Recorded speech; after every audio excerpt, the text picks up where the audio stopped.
রাসূলুল্লাহ সাল্লাল্লাহু আলাইহি ওয়াসাল্লাম জন্মের সময় ফেরেশতাদের সাথে শয়তানের তুমুল ঝগড়া।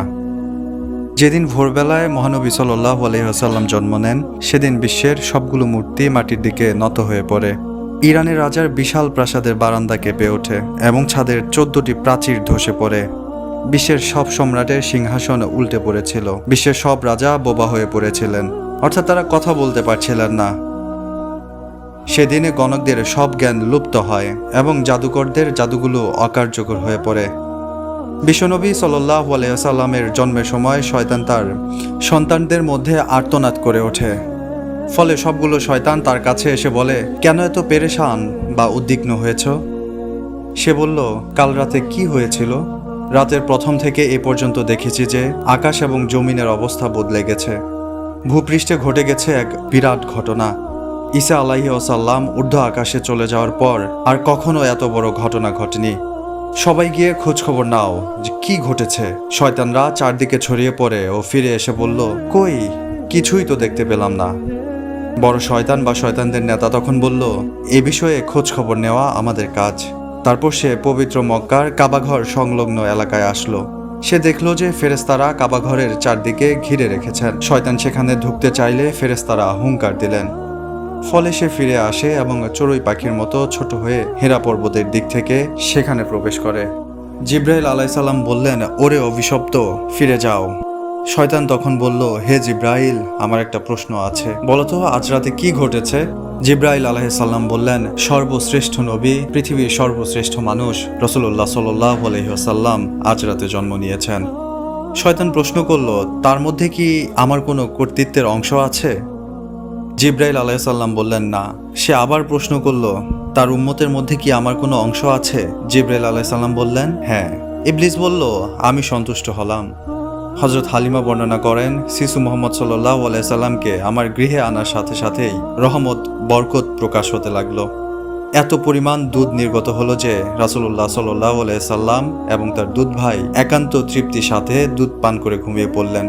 আর উটনির দিকে চেয়ে দেখতে পাই সেগুলোর স্তন দুধে পরিপূর্ণ হয়ে গিয়েছে। বিবি হালিমা বলেন, আমার স্বামী উটনির দুধ দহন করলেন এবং আমরা তৃপ্তির সাথে তা পান করে সারা রাত আরামে কাটালাম। দীর্ঘদিন পর এটাই প্রথম রাত্রি যাতে আমরা শান্তিতে ঘুমিয়ে পড়লাম। আমার স্বামী বললেন, হালিমা, তুমি খুবই ভাগ্যবান। আমি বললাম, আমারও এটাই ধারণা, এই শিশু অত্যন্ত সৌভাগ্যবান।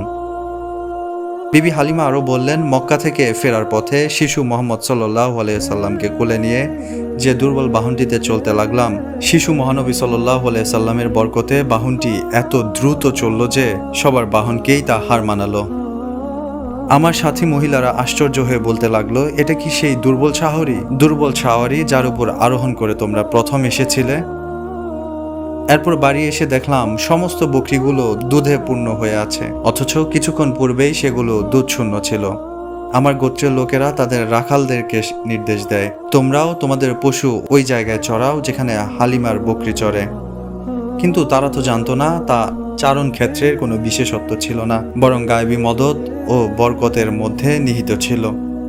হযরত হালিমা আরও বর্ণনা করেন, তিনি কখনো শিশু মোহাম্মদকে উলঙ্গ অবস্থায় রাখতে পারতেন না। সেরূপ করলেই তিনি চিৎকার করে উঠতেন। যতক্ষণ না পর্যন্ত তার শরীরের উপর চাদর টেনে দেয়া না হতো ততক্ষণ তিনি ক্রন্দন করতে থাকতেন।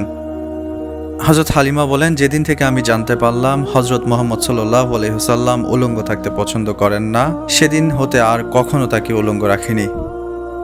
তার দেহ আবৃত করে রাখার জন্য সর্বদা সজাগ দৃষ্টি রাখতাম। হযরত আব্বাস বিন আব্দুল মুত্তালিব রাদিয়াল্লাহু আনহু তাআলা বর্ণনা করেছেন, তিনি রাসূলুল্লাহ সাল্লাল্লাহু আলাইহি সাল্লামকে বলেছেন, আপনার নবুয়তের একটি মাত্র নিদর্শন ছিল আমার ইসলাম গ্রহণের কারণ। তা হলো তিনি দেখলেন রাসূলুল্লাহ সাল্লাল্লাহু আলাইহি সাল্লাম শৈশব অবস্থায় আঙ্গুলির সংকেতে চাঁদকে ইশারা করছেন। রাসূলুল্লাহ সাল্লাল্লাহু আলাইহি সাল্লাম যেদিকেই তার আঙ্গুলি ফিরাচ্ছিলেন, চাঁদও ঠিক সেদিকেই আসা যাওয়া করছিল। রাসূল এবং নবী হওয়ার এ একটি উজ্জ্বল প্রমাণ। রাসূলুল্লাহ সাল্লাল্লাহু আলাইহি সাল্লাম হযরত হালিমার উভয় স্তন থেকে কখনোই দুগ্ধ পান করতেন না। সবসময় নির্দিষ্ট একটি স্তন থেকে দুগ্ধ পান করতেন, অপর একটি স্তনের দুগ্ধ তার দুধ ভাইয়ের জন্য রেখে দিতেন।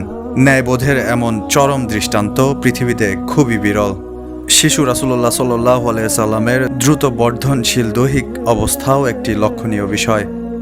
2 মাস বয়সের সময় তিনি অন্যান্য শিশুদের সাথে হামাগুড়ি দিয়ে ফিরতে লাগলেন। 3 মাসের সময় দেয়াল ধরে হাঁটতে লাগলেন।